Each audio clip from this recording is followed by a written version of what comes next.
This footage went viral on the Kenyan social media space on 31st October 2021. The footage captures a huge fire at Buruburu Girls High School in Nairobi. The girls upstairs, desperate to save their lives, are forced to make a difficult decision between jumping through the windows onto the open ground or face the blaze. The arson incident was later linked to some students, but this was not an isolated case.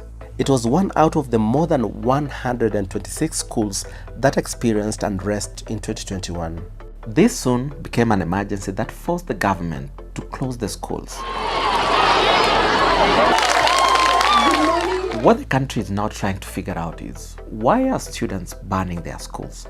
Are reasons such as not being allowed to watch a football match or not having enough milk in their tea enough motivation for the torching of the schools? So for the children to have issues to the point of wanting to burn the school, it means that something has gone wrong somewhere. Because there is only so far that you can stretch someone. Beyond a certain level, they just snap. Kenya has a long history of school unrest. In the early 90s, however, students began using violent methods of protesting. On the 1st of July 1991, male students at St. Kizito Secondary School attacked female students, set their dormitory on fire, raped over 70 of them, and killed 19 of them. Again in 1997, 26 students at Bombolulu Girls Secondary School died in a dormitory fire suspected to be an act of arson by fellow students. Then in March 1999, students from Nyeri Boys High School locked up 4 prefects in their cubicle and burnt them up with petrol. The worst case happened in May 2001. A fire instigated by students at Changuli Secondary School in Machakos killed 67 students. Following each of these cases, special commissions or task forces were formed to investigate the genesis of these extreme actions by the students. Each task force then wrote an in-depth report from their inquiry. So far, there are more than 6 of such reports, and cumulatively they give about 50 reasons. Yep, 50. Let's try and make sense of all of them. Let's start with the reasons behind the school unrest as quoted in those reports. We visualize the number of times each reason appears in all of the reports, and it looks like this. The ones at the top are the reasons that appear the most number of times in the reports. It is clear that there is no shortage of reasons. The interesting trend is that for more than 30 years, the same reasons keep coming up over and over again through these inquiries and studies. You might be thinking, how has the government responded to these findings? Have the heads of schools read these reports? And what does the Kenyan society think about this issue? To help us explore these questions, we spoke to 2 experts. My name is Victoria Rika. I am a counseling psychologist, but I work in a clinical setup. But on a daily day, I still see patients who have normal life issues like career transitions, or maybe they're going through relationship problems. My name is Emmanuel Manyasa. I am the executive director of Sawa Agenda. And we have, for the past 11 years, been doing assessment of learning in Kenya, and just trying to understand the drivers of learning outcomes that we observe, and trying to push for policies that enhance equity in education to ensure that all children attend school, but they also learn. The first and the biggest factor, which is mentioned in all the 6 reports, is the exam factor. The fear of sitting major exams, the pressure to succeed, the exam leakages, and even poor results unsettles these learners who feel that performing well in the exams is critical for shaping their future. We have placed too much value on that, and that is happening at the same time when our society out here seems to be devaluing education by word and deed. Yeah. You are taking this child to school, you are insisting and getting them to work like donkeys to try and pass the exam. Closely tied to this is the issue of overloaded curriculum.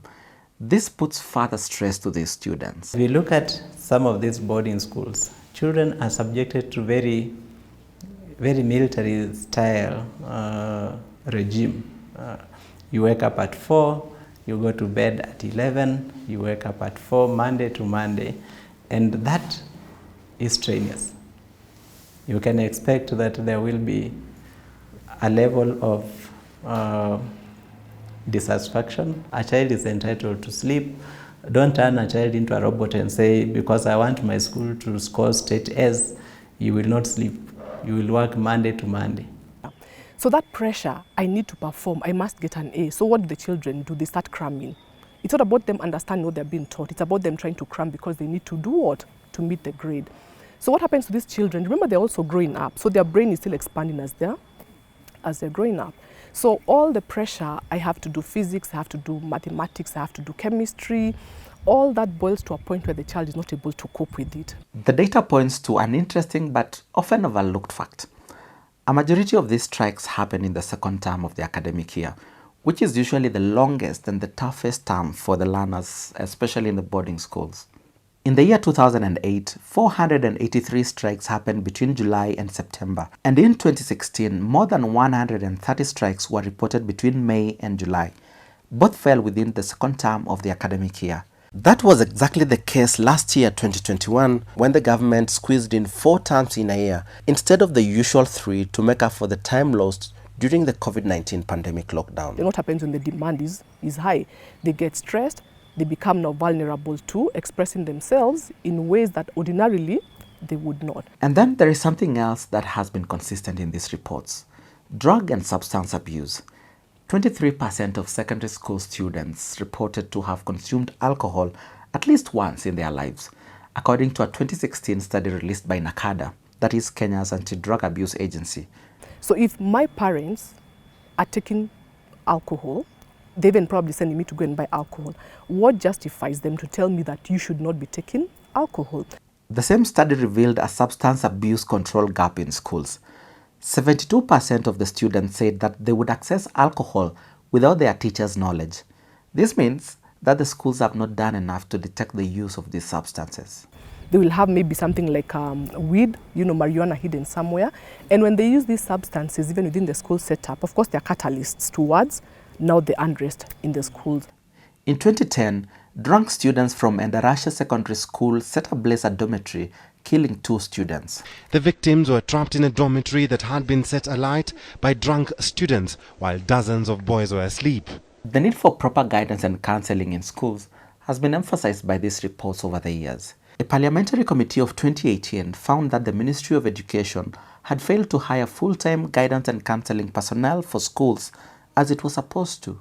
If schools could have very independent psychologists who do not have any other role in the school apart from simply sitting down with the students and talking to them about their issues, and maybe even dropping in the parents to help the children, then that would work better. But having a teacher who does CRE or social studies and is still the guidance and counseling teacher, that role does not marry very well. Then there is another overlooked factor, that the students are a product of the wider society. What goes on around the society is bound to affect these young learners and the teenagers. If we talk about children growing up in environments where, for instance, is domestic violence, then how do they solve their problems? Through violence. And remember, children learn through role modeling. The morals of the society, how are politicians behaving? How are our leaders in the limelight behaving? When the children see that so-and-so is a very high person in society, but the way that he sorts his negative or the negative things around him is by getting physical, then they're like, after all, so-and-so did this, so I can also do the same thing. So these children are just emulating the adults that we are in the community. And for that reason, unless we can start to model for these children a different path that shows that there are other ways of solving a problem without engaging in violence. But what happens when these students feel that their grievances are not being addressed, or when the school administrators are not able to communicate effectively with the students? If the teachers are not able to communicate to the students and the students don't feel listened to, then definitely there's going to be a strain. But if the teachers or the administration by extension can make that provision that we have an open door policy, if you as a student feel aggrieved, you can actually come to the head teacher's office, you can go to the principal's office and express yourself, then the communication would be better channeled. But does the teacher or the principal also have the capacity to listen to the student, or they feel like it's either my way or the highway? So if the two can come to a point of understanding that we have issues and yes, we will listen to you, then the channels of communication can be better explored. You might be wondering, what about the children's parents? What is their responsibility in this? And again, these reports have consistently blamed the parents for abdicating their role, leading to indisciplined teenagers who have not been taught about accountability. But interestingly, however, this study by Crime Research Center says that both teachers and students rank the parenting factor very low. Just 1% of them said that it was a contributing factor towards the school unrest. And now the CS for Education has been proposing the reintroduction of corporal punishment to instill discipline among the students. For the female child, you shall use the hand, extended hand. For the boy child, the very well formed back side. And the stick to be used should be standardized so that the child can, the idea is to inflict a bit of pain so that the child can know this one is a no-go. I feel that children listen if you talk to them. If you are the parent who always wants to use the cane, then there's a problem there, because there are times that children actually do mistakes, just like an adult will do a mistake. Why do we always say police must follow the law and not use force on people when they arrest them? But we are saying let teachers use force on children when they think those children have done something wrong. Both ways it is against the law. So why should we be allowed to violate the rights of the child and not the rights of the adults when they have both committed offenses?